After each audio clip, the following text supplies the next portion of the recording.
Welcome to the Mindful Movement Show. We're your hosts, Tony and Amanda Johnson. This is a podcast dedicated to helping moms and dads heal their hurts, transform their health from the inside out, and become the best people, partners, and parents they can possibly be. Our mission is to normalize struggle and profile stories of resilience, character building, and the process of healing and becoming. In Season 1, we spotlight healers from a variety of modalities who are also parents. We hope you enjoy the show.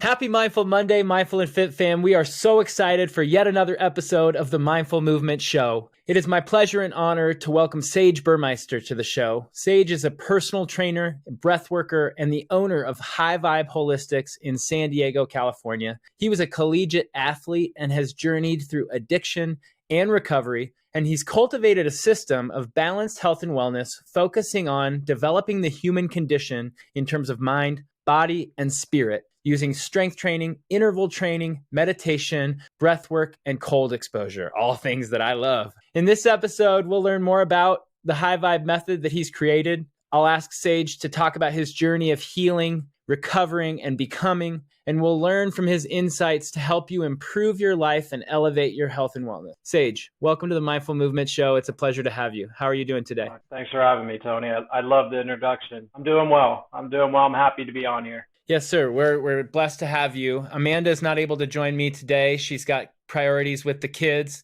but it'll be a good opportunity for us to go deep and use your story and experience and talents to inspire as many people as possible. So I just want you to begin at a high level. We believe at a fundamental premise that our experiences shape who we are and how we show up in the world. So will you please share some of the formative experiences that you believe shape how you show up as a person, a partner, and a coach? So I would say in my background, there's a couple of things that pop up. Athletics is definitely one of them. That's where I got my foundation of work habit and something to focus on in my life. And I would pair that also with the yin and yang, and the other side of it was addiction. So I would say those two things really sculpted me into the person I've become. And it started off with athletics. I come from a family of athletes. My dad was a scab player in the NFL, got a Super Bowl ring with the Redskins.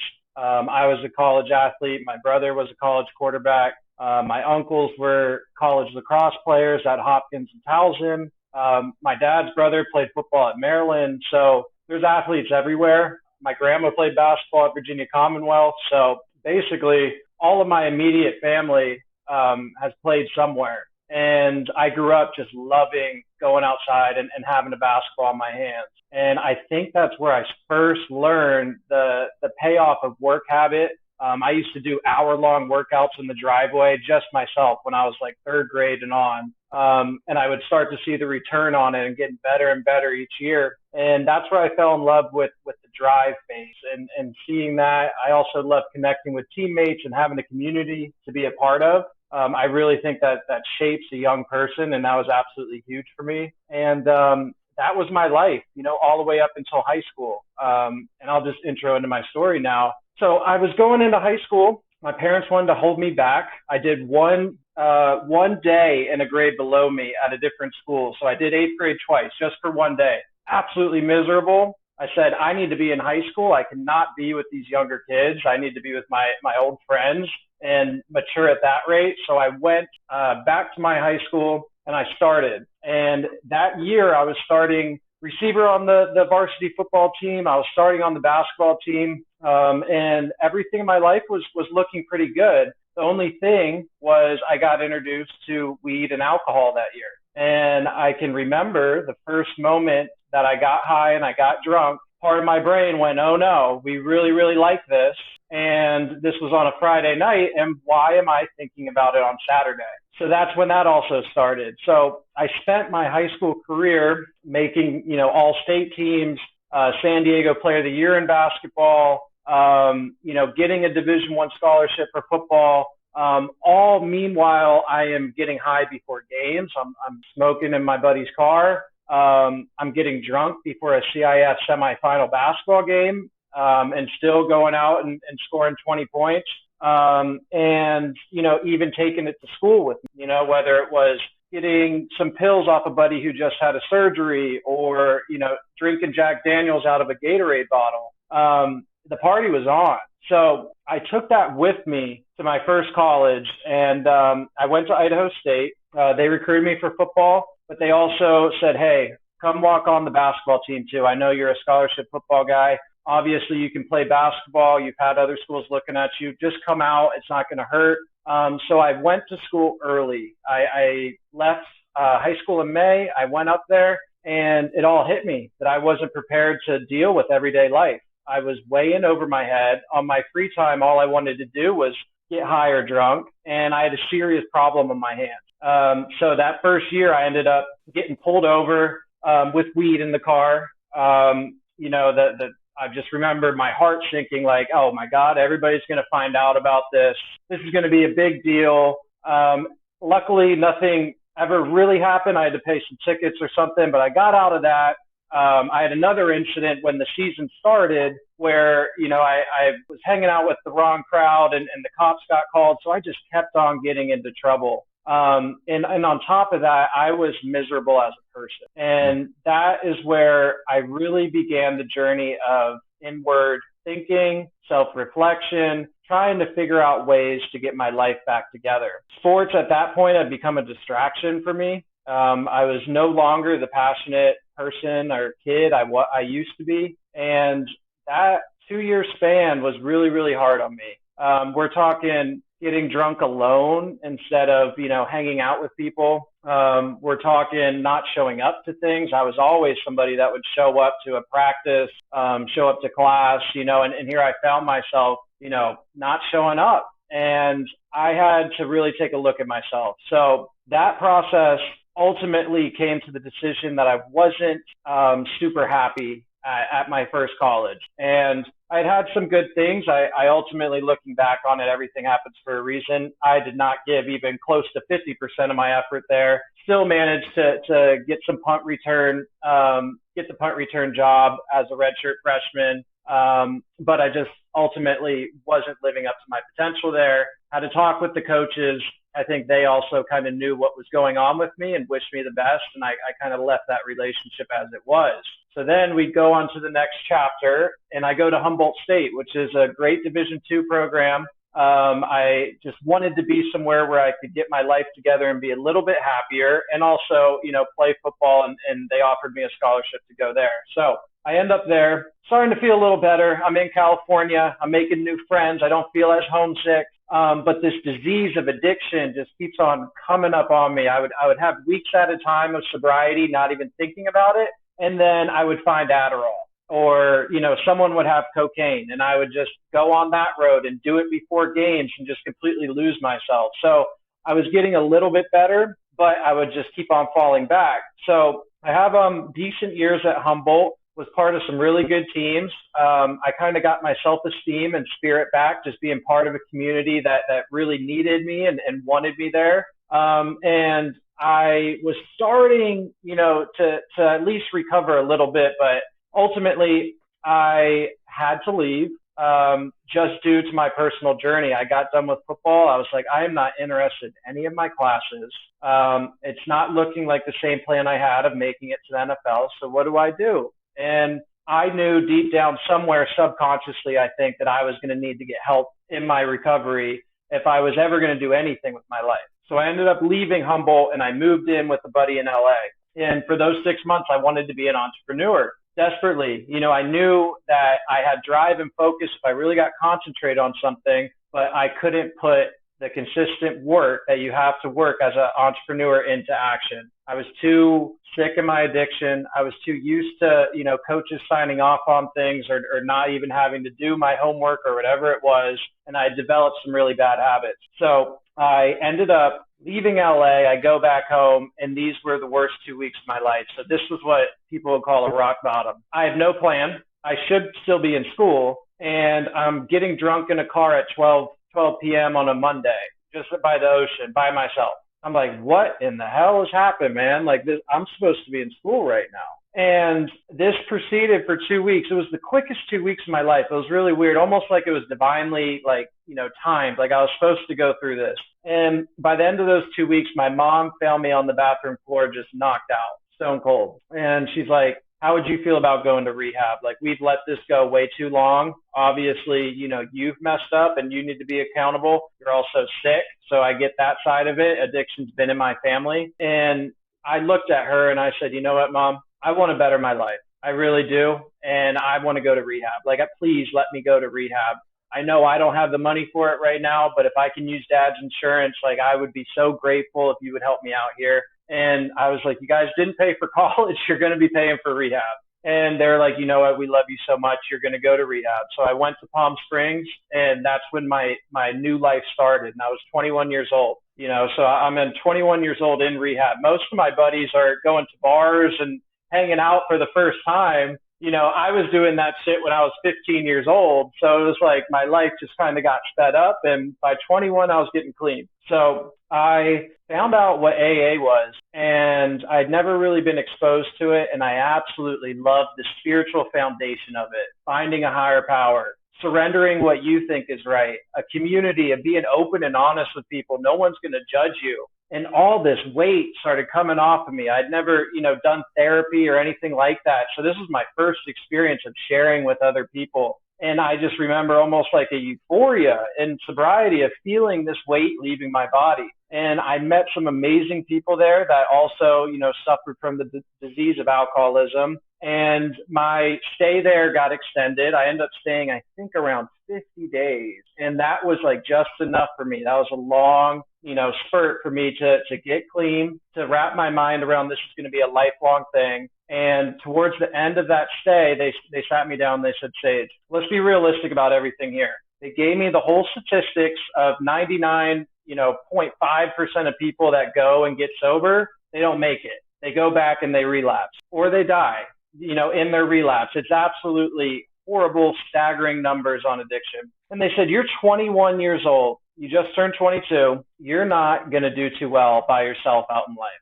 This is going to take time. This is going to take effort. And you need a community. So how can we set you up? Well, we have a relationship with the sober living. So I went to a sober living in Encinitas after that. And I arrived at that sober living. They actually asked me to go straight from rehab to sober living. And I get in there and there's a house of 12 dudes. And I'm like, okay, this is my new life now. It kind of reminded me of football or having like a team around me, but it was just in a completely different, environment and predicament. So I, for the first time, started making my bed. I had a house manager that would tell me what to do, that I would have to go to a meeting once a day. I had to get a get well job where I was working at a coffee shop as a barista. I was completely humbled, but I was the happiest I had ever been in my life doing the simple things. I didn't care. I didn't care that my other friends were out, going to the NFL or going to the NBA. I didn't care that, my life didn't look the way that I thought it was going to look. I was just happy to be sober and feel the grace of God working through me, feel the universe working through me, because I hadn't had that relief in years. So when I matured through this job, I started getting passionate on things that would make me feel better. And these were things like breath work, meditation, exercise. And I was like, you know what? I'm going to start self-promoting here. So I actually went with my mom and I made flyers and I passed them out on the boardwalk, like meditation teaching. I had taken a meditation course and gotten certified actually in rehab, like right away. So I actually used that online course and I was like, you know what? I'm certified. I can teach others. And I started doing it. And I got my first couple of calls. It was nothing crazy. And I said, okay, I'm going to reach out to some studios and see if they'll have me there. So a studio actually accepted my request. They said, yes, you can use our space for it. You give us, 20% of your sessions. And I started my foundation from there, super humble. And from that point, I self-promoted everywhere I went. I started an Instagram, a Facebook. I started telling people about what I was doing. And I had some really crazy synchronicities happen.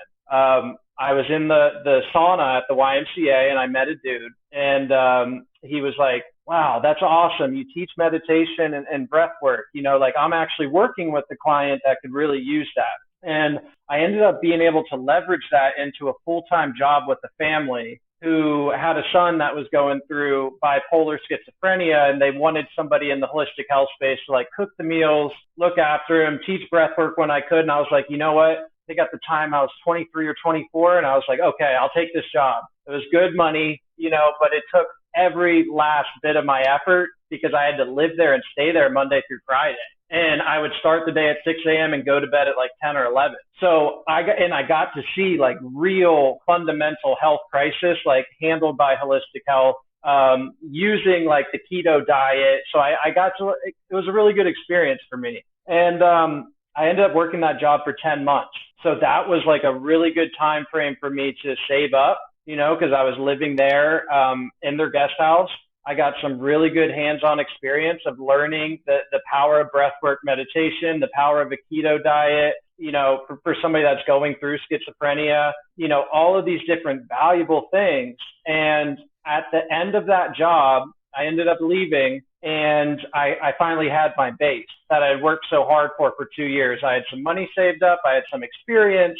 And I was like, how do we build on this now? What's the next move? And the next move was for me to start training people. I was like, this would be really interesting if I mixed some of this meditation, breath work, holistic health work with training. So I started taking clients and going to the park and leveraging some of my past football stuff to get clients. And it was all super organic, just like the breath work and meditation was. And I started putting that together, and people started hearing about it in San Diego because it was something that we would do a workout and then we would do breath work after. And it was a really cool combination that not too many people were doing at that point. And I ended up doing that and growing my audience and growing my client base from there. And I, did it the natural way of starting at parks. Then I used the garage, for some time. I ended up investing in a sauna and a cold tub, and then putting that into like the high vibe method, which is like working out, breath work, sauna, and cold tub. And this is back in 2019. I went on one of the first like Wim Hof expeditions. So I was like, oh my God, this stuff is so cool. I love it.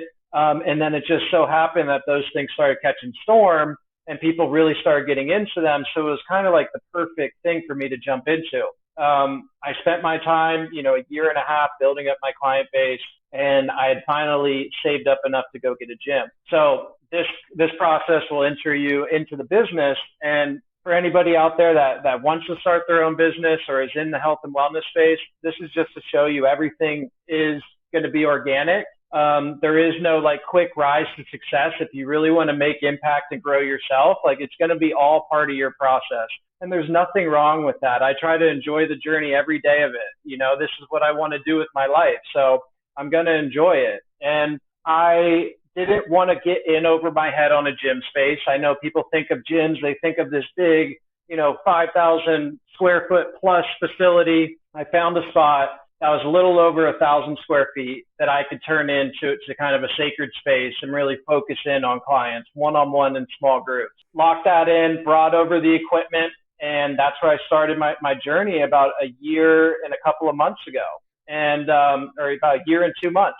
So I've been doing this for the past year and 2 months. I built up my method to the point where I have trainers working for me. You should see the sheer joy that they're getting being new trainers and getting to experience not only training a class, but hitting breath work at the end, helping people through the sauna and cold. They absolutely love it, and they love the experience. And it just really lights me up knowing that this whole high vibe method, it means for me to be high off life. How can I get my system in a place that I actually feel good in the day in, day out? And I truly believe it's through pushing yourself. It's through treating yourself right, and self-regulating, and that is, to me, the opposite of addiction. So that's the kind of the background and the story of the high vibe method and how it all got put together. Dude, I got to tell you that is the most inspiring story I've heard in 11 episodes of filming. It's literally the quintessential story of breakdown to breakthrough, crisis meets opportunity, using your own story and process of transformation to help others fight their demons, flip from surviving to thriving. And how cool is it that not only when you remain open to being humble, you learn tools and skills of vulnerability, that you can translate that into not only providing opportunity for your trainers, but also helping a community of people get high on life, And before we get into like specific segment stuff, people listening might not understand that human beings are the only living creature in the universe that can regulate their nervous system by using controlled breath. Can you speak to breath work as an abstract principle and how someone who doesn't have any experience in this can understand how they can control their state with their breath? Of course. So breath work is essentially breathing patterns. There's all sorts of breathing patterns that you can use with your breath to have an effect on the body. And you're going to affect the sympathetic and the parasympathetic nervous system, which is rest and digest. So simply just like some very simple techniques that somebody could use right now is just by breathing in through your nose, extending your exhale through the mouth, you're dropping your body into rest and digest just by extending those exhales. There's a direct response that your nervous system has when you do that. There's also other techniques like Wim Hof, the deep breathing, that's actually going to activate your system to be prepared to get hyped up. And then through that, you actually end up dropping back into a deep relaxation. So there's many ways to activate your nervous system. Breathing holds are another great one for people. So just simply inhaling, holding for some time, feeling that oxygen through your lungs, your alveoli, your diaphragm, and letting go. There's a direct response that your vagus nerve has to that.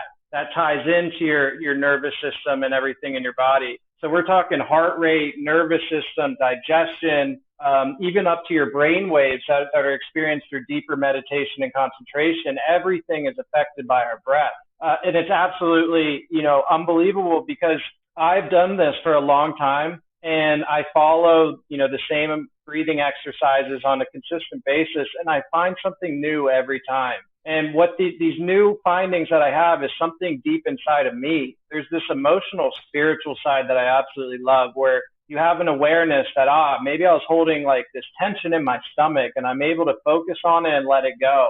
And I just love the self-healing and the awareness that comes through it as well. Yeah, thank you so much for sharing that. And for those who don't know, the vagus nerve is named after the word vagabond because it travels from your brainstem all the way through your body down to the lower part of your torso. And it is said to be the cranial nerve that affects every one of your emotional states. And simply by keeping that in a proper, what they call vagal tone, one of the ways you can do that is meditation and breath work, but also intense exercise and cold exposure. You can experience what's called hermetic stress, right? The idea that if you stress your body in healthy ways, you can respond better to stress external reactions that might typically cause chronic stress. So can you talk about that? Like, as someone who has experienced the idea of chasing a high to numb my feelings or escape some problem,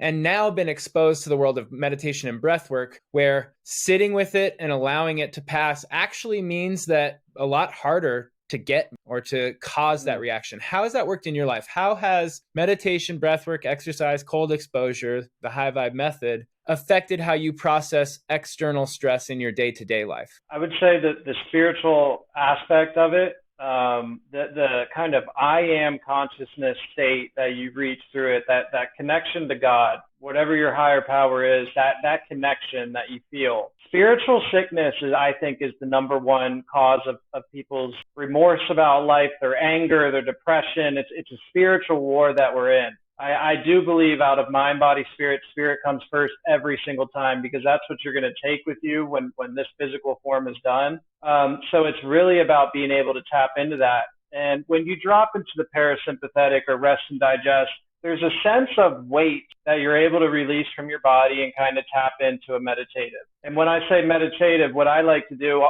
like after I'm done with breath work, is feel my energy field, feel everything that I'm connected to, feel my thoughts, what I'm hearing, let everything come into an area of oneness and slow down. And if you're able to do that consistently throughout a day, this is a challenge. Like, people like to run ultra marathons and do crazy shit. Do this every day. Try to be in that state all day, and you'll feel like you've lived a full lifetime. And it teaches you so much about how your response to life is directly correlated to how successful you're going to be, to how much joy you're going to feel. You are in ultimate control. It's just we have so much going on between our devices, through stress, through finances, through families that we have to pay attention to, that we're never quite able to get to that spot. Usually someone will only able to get to that spot when they've gone through a severe amount of trauma. They have a deep desperation to feel something bigger than themselves. And what I like to do is, of course, help those people. I've helped a lot of those people, but I want people also to know that you don't have to get to that point. If you have that first inkling that there's something more for you, go after it right now. You don't have to hit rock bottom to do it. So powerful. Not only the idea that spirit and whatever you think of as higher power, but spirit is what connects us all, right? And it's what connects us to the ancient nature of all of these teaching. If you look at meditation, it's been practiced in many different cultures, religious faith orientations across the globe throughout the history of human civilization. And it has been the force that has the ability to unite people under the common cause of looking for something outside of themselves. And I think it's really powerful that you describe the number of distractions that are available that take us away from our bodies, especially in our Western culture, where there are so many industries that profit from us being dysregulated and us being detached or disembodied. You know, you think about, I've just read a book by Jesse Coomer called The Language of the Breath, and he describes how pharmaceutical companies are not typically allowed to advertise to people in other countries. That's a uniquely United States thing. And the number of prescription drugs from erectile dysfunction to blood pressure to anxiety and depression, and I'm not discounting if you feel like you are best served by these drugs, I'm not discounting that, but I am saying that look into these methods, because these methods predate any one of those drugs and can be a way for you to practice self-healing from the inside out. And maybe it's both. Maybe you are using some prescriptions and practicing some or exploring some of these traditions. To your point, Sage, if you feel like any inkling that you might be drawn to a organic, intuitive way to heal yourself from the inside out, pursue it with all costs, right? I definitely would. And I'll put myself in their shoes. I was somebody that was extremely healthy, and I thought I had all those things. Like as a 21-year-old, I thought that I suffered from just severe anxiety and depression. And what happened was it was just a brief period of time. Like towards the back end of me getting loaded, my body was just giving out. Like I wasn't as, sex driven as I was. I wasn't as confident and feeling as good as what I usually did. So I needed to detox and kind of go through that process. And now it's like looking back on it, I can realize that if that happened to a 21-year-old, it could happen to anybody. And to give yourself time and to let yourself heal is a very real thing. And I definitely trust that process. I'm also a type 1 diabetic. So, and I got that when I was 22 after years of hard drinking. And I've watched that process on how my diet is just like so key for me to ultimately feel good, because I'm so aware of it every day, because when I'm testing my blood sugar and having to regulate, and I can just see the direct correlation, I can feel it. We're all very, very sensitive humans. We're not like, sometimes, if I'm watching TV, right, and I'm watching a sporting event or something, the commercial comes on and it's about like some fast food joint or some medication. I feel like they treat the human as if it's a robot. Like it's like super slow talking, and it's like, no, dude, we are extremely complex, sensitive beings that can actually self-heal if it's given the time and space to do so.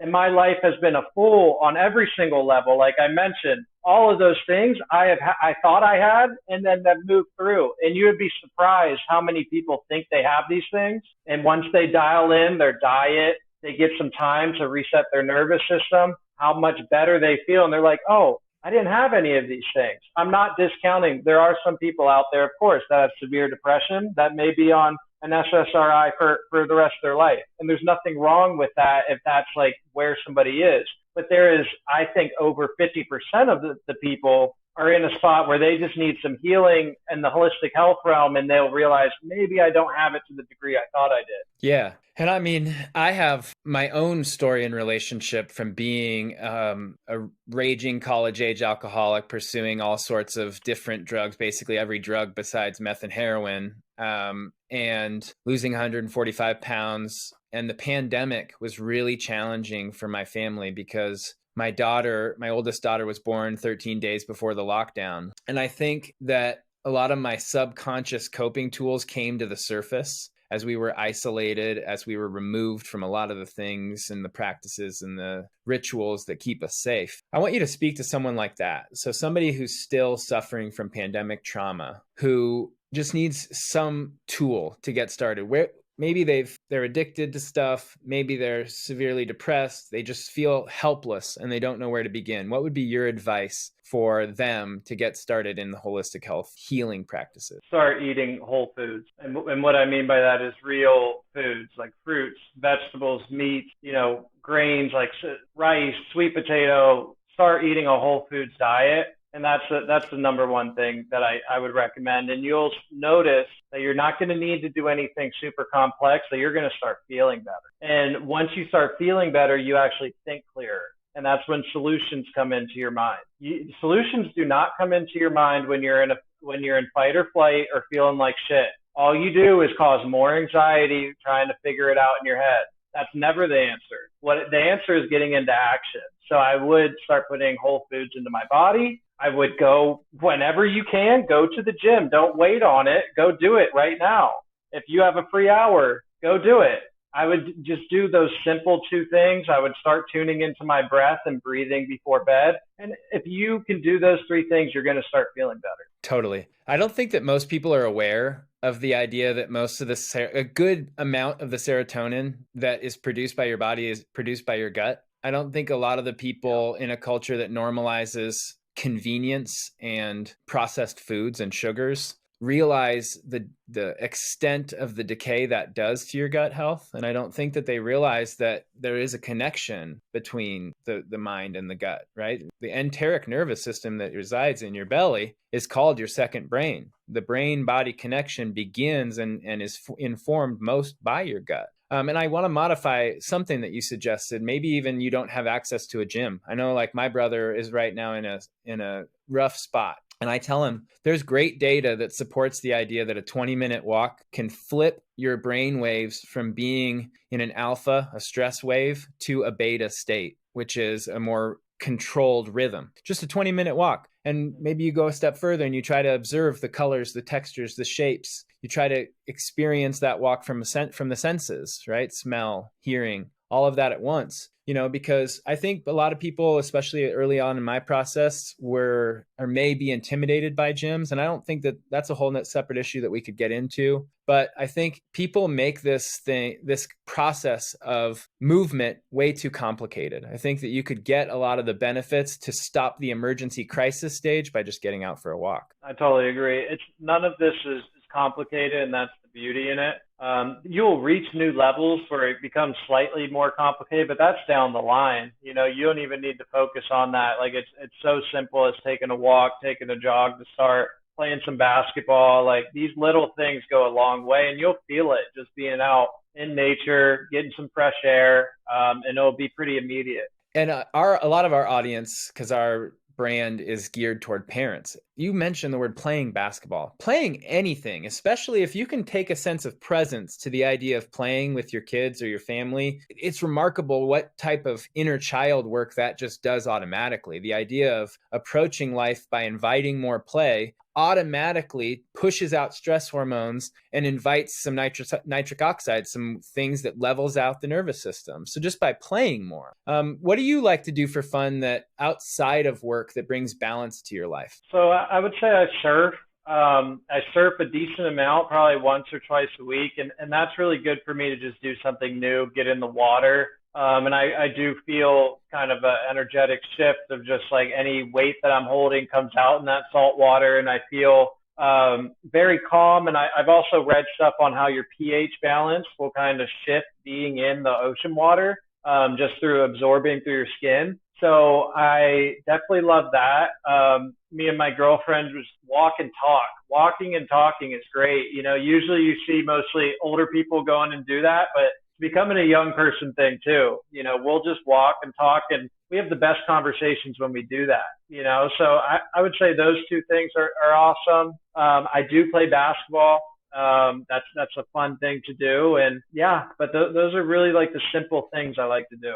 And the conversation's coming full circle in some ways, because another immediate way to tone the vagus nerve is by vulnerable conversations with people you admire, respect, and trust, where you're able to let down the guard of armor and kind of open up, being heart-centered. That's a good way to, again, switch from the fight or flight to a rest and digest, to be present and in the moment with the people that you love. I want to transition because I know that you've done the Wim Hof experience, something that I really, really want to do. It's like in the top 5 things that I want to do, is to, at least go on one of his, weekend experiences, but even maybe pursue a certification through his organization. Can you talk about cold plunges specifically? So I think, I've worked with people of all backgrounds, physical restrictions, abilities, and everyone that's physically able to benefits from cold exposure, primarily because it takes them out of their comfort zone and is an immediate way to reveal to them that they have power to regulate their system. Talk about, what some breakthroughs you've seen with people and cold exposure, maybe in your own life. Yeah. So cold exposure is definitely powerful, and it's definitely gaining popularity. I see more and more people are now willing to go get into the cold because they've seen it so much on social media or through their friends. Cold exposure is great for that reset of pushing yourself beyond what you think can go. Physically, the optimization of blood flow going all into your internal organs while you're in the cold water, and then when you get out, reflushing through your body is absolutely amazing for you. And it's something where I have seen people really break through in real ways, but it's also something that you can't force it. Just because you go do a cold tub doesn't mean you're going to have some big breakthrough. What happens is when you set the right intention and you're really ready to go meditate and breathe deeply in it, that's when you're going to have the breakthrough. So a lot of it is actually through breath work. It's slowing down the breath and controlling in the water your breathing, because if I lose track of that, my mind starts to race. I start shivering. My body responds with tremors or just shaking, and you lose it. So it's all about the breath in the cold, actually, which is a very interesting part of it. I myself love the cold. I've been doing them, since football days. I think the optimization in them is for your recovery, in the sense of, if you have a free day, go get into the cold tub. If you have access to a cold tub, sauna, and breath work, money, like that will have you feeling like $1 million. And I do that at the gym a lot. I love that trio. You've even described it publicly as your medicine, right? It is medicine. If you haven't done it, I am so excited for you to go do it. It would be like back in the day, me giving my buddy mushrooms, like, that level of excitement. Like, I'm so excited for you to go do this. Like, you should find a place and do it. The breath work, hot and cold. But to kind of go into the cold and the hot a little bit more, great for your recovery, great for a reset, great before a workout. It's great post-workout if you are cardio focused, endurance focused. If you're looking for muscle growth, I would get into the sauna after. And this is where I want to intro into the sauna.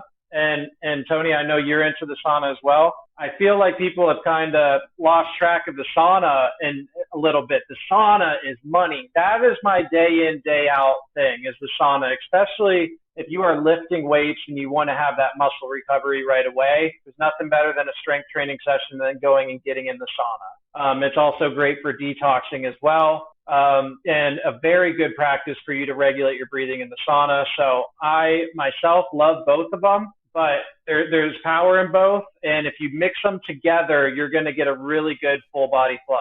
Totally. You can literally feel toxins come out of your body in the sauna. That's the coolest part for me, is like noticing the density of the sweat and feel, I'm sober now.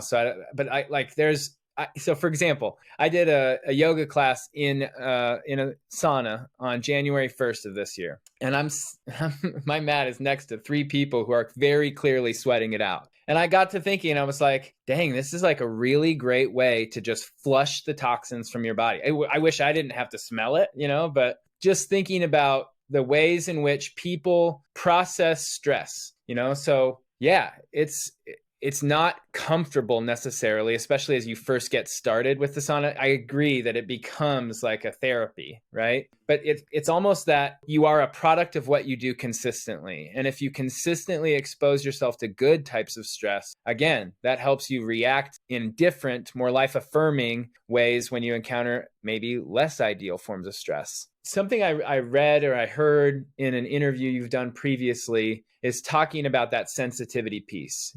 So I'm a highly sensitive person, easily overstimulated. You've described yourself in similar ways in other areas. What does staying grounded mean to you? And how do you stay grounded so as to avoid overstimulation? So I would say being true to yourself is first and foremost. That we're all in a different experience and we all have our own ways of going about life, and you have to trust enough in yourself to do it your way. And I do feel like as sensitive people, they try to kind of grab on to other ways people have done things, and they just don't feel right doing it, or they let other people affect them negatively because they feel a pressure or stress from that person. You do have to find ways to feel comfortable in yourself and kind of block out the noise. And that may be living a little bit more simply, and that's the way my life is. My life is super simple. I connect with a lot of people now,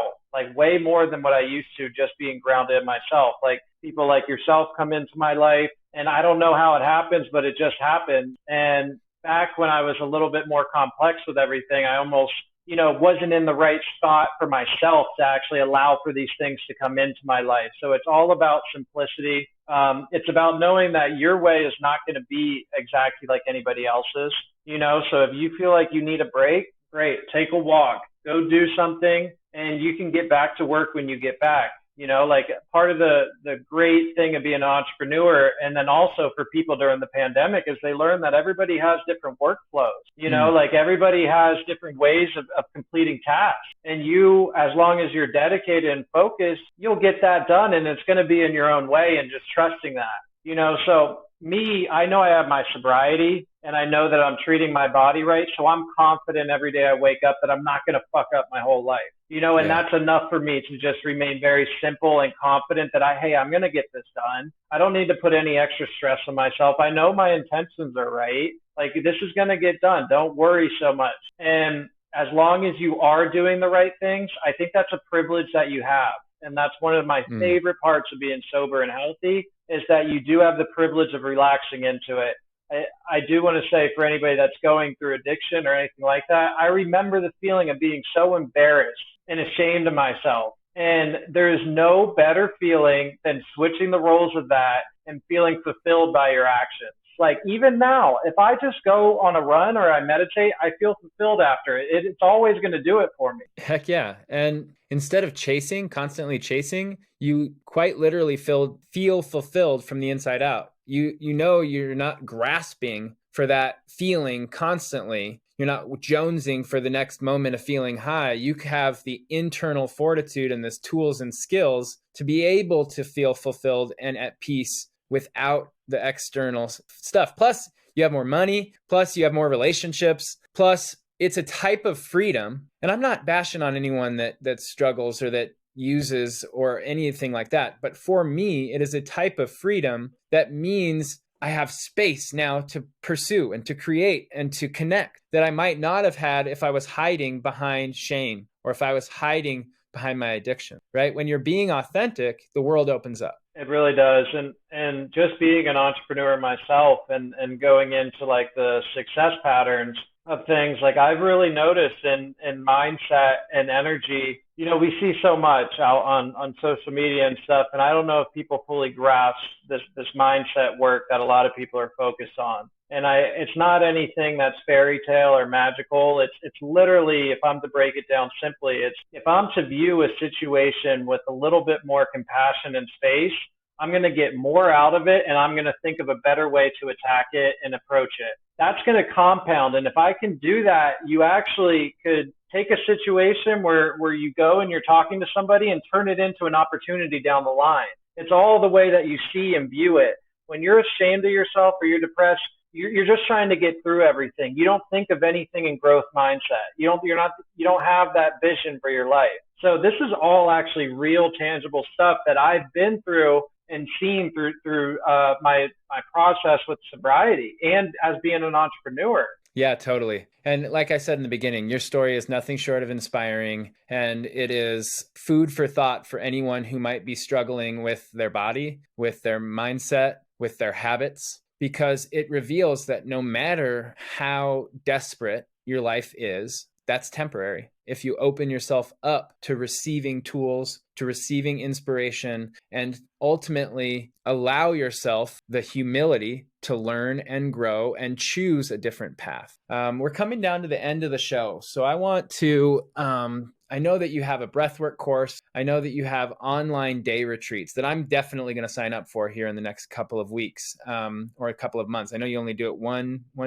Tell us how often you do those things and how someone in San Diego, because I know we have a lot of listeners in San Diego, but also throughout the country or the world could work with you if they wanted to. Yeah, so I have a breathwork certification course, the High Vibe Breathwork certification course, and that's really for anybody that wants to learn how to use breathwork for their own self-regulation and upgrading their mental, emotional, physical health. And it's also great for anybody that's a health coach, a trainer, a therapist that wants to bring it to their clients, because I feel like it's just such a powerful tool to have in your tool belt. So that's on our website, www.highvibeholistic.com, and on our Instagram, highvibeholistic. And then we're doing these one-day mini retreats, which are freaking amazing. We just had a great one. That's the breathwork hot and cold, but something really fascinating that me and my girlfriend Morgan came up with is we are intention setting before them. So we're having everybody come in with their goal, their intention, listing out any blocks that they feel like they have towards it or anything that's just coming up in general. And then we set the intention that this is not going to be perfect, but I am 100% willing to face this today. Sign your name on the back, put it next to your mat, and we don't get up and leave the session until we feel like we fully work through it. And that is really something good with the mind-body connection there. And it's extremely powerful. And I think it's pretty cutting edge and cool. And that doesn't mean that people leave with it all figured out, but they have the emotional practice of really working through their internal system. So those are going to be once a month. Our next one is February 12th, I believe, on Sunday, 10 to 12. We're doing online and in person. And those are really, really powerful. And I think there's something special there. Totally. You're going to have a new customer on that, maybe not next month, but maybe in March. Sage, and it's funny, your name's Sage, and like the wise teachers of ancient times were sages, right? I feel like you have lived several lifetimes, several life stories, and that your ability to reflect and use your story of growth and transformation to inspire people is what life's all about, man. And I thank you so much. I honor you, and I hope you continue to shine your light and grow. And if anyone's listening, please follow him. Please benefit from his story. And if you get nothing else from this episode, I hope you realize that your pain is temporary and you have the internal tools and fortitude to allow it to pass, and you can grow through what you go through. So thank you so much, Sage, for being a guest on the Mindful Movement Show. It's been an absolute pleasure. Tony, really epic. Thank you for guiding us, man. Yes, sir. Have a great day. Awesome, man. Killed it, dude. Thank you. Wow, what an episode. Thank you for listening. We hope you took some meaningful tools and skills that empower you to become your highest self in every way. We also hope you'll help us spread our messages of solidarity, social support, and consciousness raising by subscribing to our YouTube channel @Mindful and Fit and offering us an honest 5-star review wherever you listen to podcasts. doing so helps more people hear these important messages of love, healing, and becoming. And as always, much love from the Johnson family. We hope you make today amazing. Just like you.